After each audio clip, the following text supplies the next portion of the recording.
Hey, what's going on, guys? Thanks for joining us today on Cinema Recap. Happy to have you here. So today we'll be recapping a fantasy romantic comedy called Lulli. Spoilers ahead. We start off by meeting the self-professed happiest med student in the whole world, Lulli. She tells us that her life right now is going great, better than great even. Ever since she was a little girl, she's dreamed of being a doctor. And even though people said that she couldn't do it, she proved them all wrong because starting tomorrow, med school's over and the next phase is set to begin. On top of this, she's lucky enough to be dating a super hunk, Diego. He's a med student too. But unlike Lulli, Diego's having second thoughts about his future. Call it a conscience of character. He tries to voice these concerns to his caring girlfriend only to learn that she isn't so caring. He tells her that he's thinking of quitting med school altogether, that he might not even want to be a doctor anymore. But Lulli doesn't believe him. In fact, she doesn't even want to hear it. Diego's trying to be serious with her, but all Lulli seems to care about is herself, a running theme at the start of the movie. The lovebirds are out partying with some other med students. But once they take a break from all the dancing, Diego again tries to tell Lulli about, quitting med school. And again, she's ignoring him, or tries to change the subject, or ponders on what food she's going to order. The point here being is that in Lulli's world, the only thing that seems to matter is how Lulli's doing. That's until she sees Diego flirting with another woman, Paula. Their residency doctor and teacher. At least this is enough to get Lulli's attention. In a moment of anger, she accuses him of liking Paula, and then decides to go all in and tell him that he may as well quit being a doctor too. And it looks like Lulli's kicked out of the Girlfriend of the Year ceremony too, because Diego's not having any of it, and responds by calling Lulli out for being selfish. She disagrees, but then Diego's point is proven when he bites into some of that food that Lulli ordered for him, only to find out that it has prawns in it, something that he's allergic to. They call an ambulance, and he's ultimately fine. But then Lulli's like, hey, why did you never tell me you were allergic to prawns? And he goes, I did. Lulli promptly tries to change the subject. Their 1-year anniversary's coming up, and she has a great idea for what they can do. But Diego stops her. He's had enough. He tells her that this was the final straw in their relationship, and now, once and for all, they're done. So it's early the next morning, and Lulli's woken up by her mother, who's rushing her to get ready for her first day as a doctor's resident. And indeed, the next few moments is Lulli rushing through the house in a bid to get ready on time. Here we get another taste of Lulli being self-involved, only really caring about herself. Even when she leaves the house, spots her best friend Julio pushing his broken car down the road, she rushes on past, unable to stop and help him out. Flashback time, just of a young Lulli, telling her teacher of how much she always wanted to be a doctor.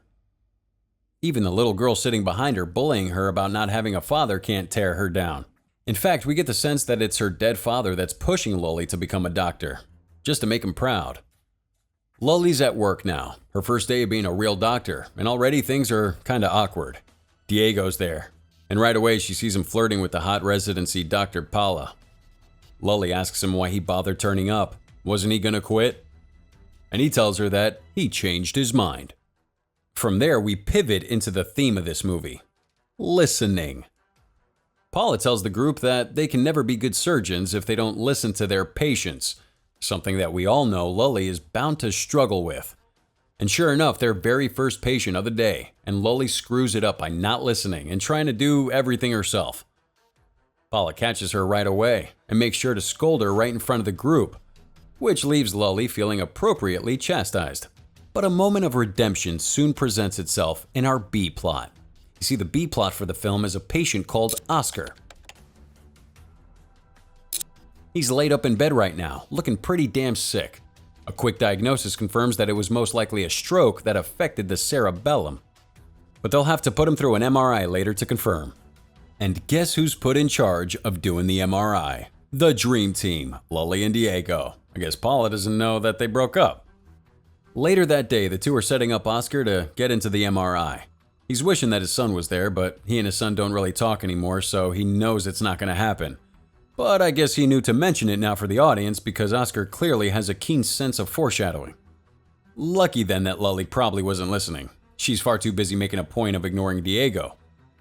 The two keep bickering like children, but are soon interrupted when the medical equipment and lights and monitors all start flashing and malfunctioning. The technician tells him to wait as he goes for help, but typical Lulli doesn't listen. She sees Oscar moving in the MRI machine and charges in to help him. Diego runs in after her, but the moment they're at the machine, there's a huge surge of power. An explosion, and the two doctors are blasted backwards. It's good news though. Lulli wakes up a little while later in a med bay, and from the looks of things, she's perfectly fine. And for once, Lulli doesn't care about herself. She wants to know how Diego is. That is until she sees that Diego is being looked after by Paula. Now, despite the very real fact that Paula is a doctor and is just doing her job, Lulli wants to use that to confirm her suspicion that the two are having an affair. But that's the least of Lulli's problems. Her best friend Vanessa is there with her. And it might just be Lulli's imagination, but for some reason, she seems to be able to hear what Vanessa's thinking, especially when it comes to Diego and Paula. It's around this point that Lulli freaks out. She rushes from the hospital in a panic, but on the way out, she manages to read just about every single mind that she passes. It's here that we start to understand the rules of this new mind-reading power that Lulli's developed. She's been touching the person in order to hear what they're thinking. This culminates on the bus, where she falls into every single person and catches a snippet of their thoughts. Needless to say, the stress is starting to get to her. Needing to escape for a while, Lulli visits her best friend Julio at a volleyball practice, and he's looking to be a pretty good volleyball player. Seriously, after practice, the coach tells him that it's time to put him in for the big game next week. But Julio immediately panics, even claiming that he has a leg injury so that he can't play. But the coach shuts him down, telling him that he's playing, much to Julio's disappointment. Now after the game, Julio sits with Lulli and she takes a look at this supposed injury of his. Of course, she reads his mind and learns that he's not actually injured and he's just saying it to get out of playing. Fear's holding him back. She calls him out on it, but is soon breaking down in tears over her own tragic situation. Classic Lulli. So they get back to Lulli's house, where her mother's all over her about today's accident. A quick hug and a mind read reveals that her mother is really just worried about Lulli's relationship, fearing that she'll be alone forever because she's so cold and pushes people away. So naturally, Lulli pushes her away, hating that she can read minds now. Back in her room, she wonders why she and Julio aren't dating anymore. Julio tries to tell her that it's just because they aren't right for one another. But a moment of hand-holding, with Lulli's signature mind-reading powers, Julio accidentally reveals that he's gay. She calls him out, he gets angry, and then she shows him her new power. Lulli swears Julio to secrecy. But this lasts all of 10 seconds. Vanessa soon comes barging in, and when she demands to know what's going on, Julio says straight up she can read minds. And then Lulli reveals that he's gay. They argue a bit for a few seconds before fleeing the house somewhere more isolated to talk. Alone now, the three friends can't believe this is happening. For some reason, Vanessa seems more interested in Julio's homosexuality than Lulli's mind-reading power, but Julio doesn't want to talk about it. Instead, he wants to know what they're gonna do about Lulli's new ability. Well, Lulli too. She doesn't want this power, but lucky Vanessa's there to talk some sense into him. And she reveals that this power is a good thing, because now Lulli can use it to find out how Diego really feels about her, and if he and Paula are having an affair. Slightly morally gray, Vanessa, but still a good plan. The next day, and the two girls are tracking down Diego. They see him with his father speaking to Paula, which only heightens Lulli's suspicion that, they're having an affair. But before they can unpack this any further, Diego spots Lulli and calls her over. Right away, she tries to get inside Diego's mind, but for some reason, she can't read what he's thinking. Even more bizarre is that Diego is treating Lulli as if they didn't break up. He tells her how happy he is they're together and how excited he is for their one-year anniversary. Very strange indeed. But all's revealed a moment later when Paula calls Lulli into her office and explains that Diego has minor amnesia and can't remember anything from the previous day, including the breakup with Lulli.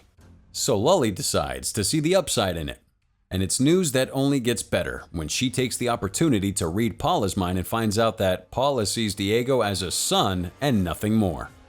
Finally, Lulli's starting to see the positives to her powers, that being an extreme invasion of privacy. Lulli eagerly tells all this to Vanessa, and as excited as Vanessa is about it, truly she is, she has a small request for Lulli. Seeing as Lulli can read minds and all, she wants her to find out if one of the other doctors, Ricardo, has a crush on her. And not the other doctor, Elena. But this is where Lulli draws the line. If she's going to invade other people's privacy and read their minds, it'll be for her gain only and not her friends. That's morally ethical. But now that Lulli's coming to accept her powers, she realizes that in her line of work, they might actually come in handy. Like, to save lives. What follows is your classic montage scene of Lulli and the other doctors examining patients in a bid to try and find out what's wrong with them. It's tricky though, because the patients have a nasty habit of lying to their doctors. Or at least they try to. Where they lie openly to everyone else, Lulli promptly reads their minds to find out what's really going on. She then uses that power to crack the diagnosis and prove to everyone else that she is the smartest, most capable doctor of them all. And even better, Paul is so impressed and makes sure to point out the real reason that Lulli was able to succeed where no one else was able to. I hope you're all on board with this theme by now because the movie's really hammering it home. Anyway, despite her success, Lulli's still feeling guilty and overwhelmed with this whole mind reading thing. She's complaining to Vanessa, who has an idea. Naturally, that means taking Lulli to a Romanian gypsy palm reader. Unsurprisingly, Lulli doesn't take this too seriously, and eventually she gets so fed up that she just reveals her power to the gypsy, who freaks the hell out.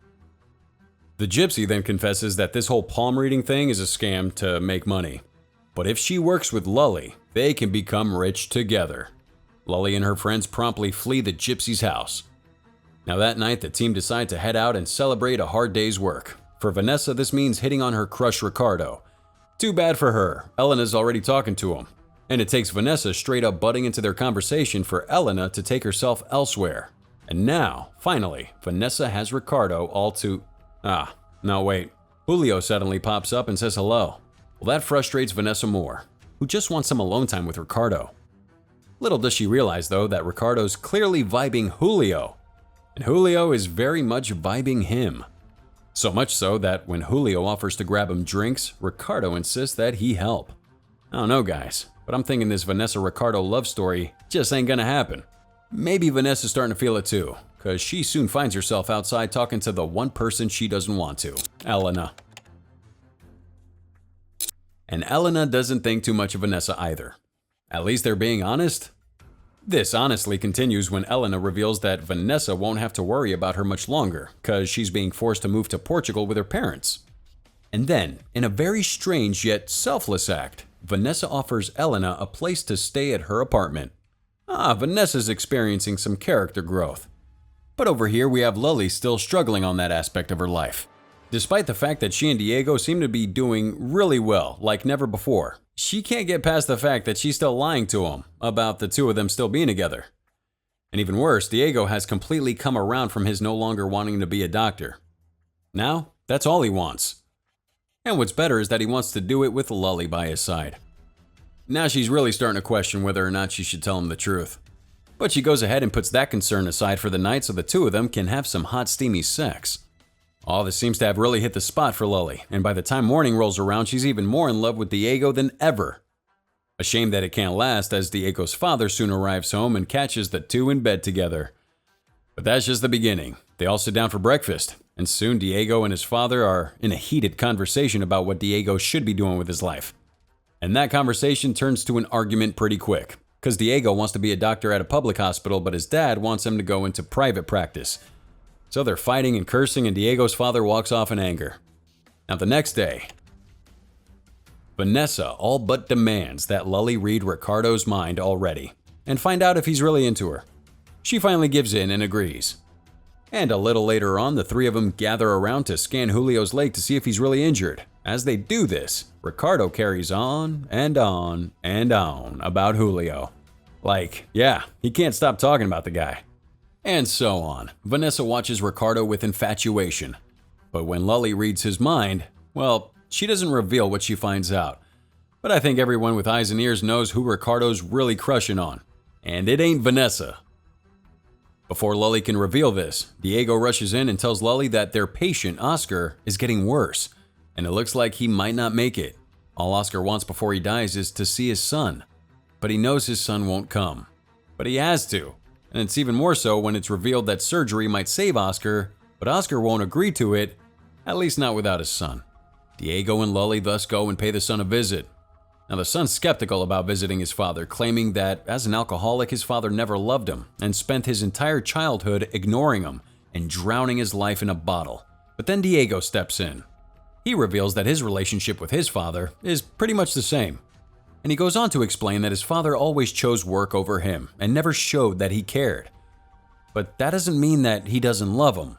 In fact, Diego knows that his father loves him, even if he doesn't show it. Just like Oscar loves his son. It is really a nice speech, a touching moment, and it has the desired effect. The son decides to visit Oscar. He gives his okay for the surgery, and it ends up working and saving Oscar's life. Later that night, the team all go together to watch Julio play volleyball. He's really worried about starting in the game, but his leg was given the okay, and wouldn't you know it, he plays the game of his life. We see him block ball after ball after ball, ultimately helping set up the team for victory. His friends are cheering, Ricardo included, and they couldn't look happier. After the game, Vanessa asks Lulli what she found out about Ricardo, and she asks that while Ricardo and Julio are clearly flirting 10 meters away from them. Yo, for real girl, look over there, they flirting hard. It becomes so obvious that Lulli doesn't even have to say anything, and finally, Vanessa realizes that she's barking up the wrong tree all this time. At least she's happy for him. But the good times can't last forever. The next day, Lulli and Diego are checking in on Oscar when Diego suddenly gets his memory back, which means that he remembers that he and Lulli are broken up, and she's been lying to him. Naturally, he's not too happy about that. His antipathy only lasts a moment though, because the next thing we know, Diego's collapsing on the floor. Diego! They call for a medic and rush him to the ER. And in a moment of clarity, Lulli actually listens to Diego. Or rather, she remembers what he told her before back when she couldn't read minds. She remembers Diego complaining of a sore leg after his travels. And then she remembers him complaining of shortness of breath. She promptly tells Paula that it's most likely an embolism starting in his leg, and she explains why this is. And Paula's only too happy to listen. And thank God too that Lulli finally started to listen somewhere, otherwise things wouldn't have been good for Diego. But it doesn't end there. As Diego's getting prepped for surgery, Lulli's holding hands and looks over him in worry. Diego's then shocked with the defibrillator, an action which sends a pulse through that body right into Lulli. And she flies backwards, landing on her butt. But she's fine, and in a moment she's too worried about Diego to think on what the repercussions of this might be. But I feel like we already know the answer to that, don't we? The surgery ends up going perfectly fine. Diego is alright. Even better, his cold and isolating father rushes to the ER when he heard what happened to his son. Diego's pretty surprised that he came, but his father tells him that of course he came. He's his son, and he loves him. And wouldn't you know it, facing a life and death situation was just what Diego needed to shore up his love for Lulli too. Paula tells Diego that it's thanks to Lulli that they were able to save him, and Diego can't help but forgive her for everything. They share a bedside kiss, and we just get the sense that everything's gonna be okay. And indeed, we cut to 2 years later, where we see Diego, Lulli, and everyone else has graduated. The two are still together and madly in love. And Diego followed his passion, became a surgeon, where Lulli has decided to go into something a little different. Her experiences with mind reading had made her realize how much she enjoys working with and helping people, and as a result, she became a personal physician. And that, my friends, is the definition of a happy ending. Thanks for chilling with us on our recap of the film Lulli, produced by Netflix and released back in 2021. Alright guys, confession time. Come on, if you had Lulli's powers, whose mind are you reading, and why? Let us know with that hashtag Cinema Recap in the comments. Till next time.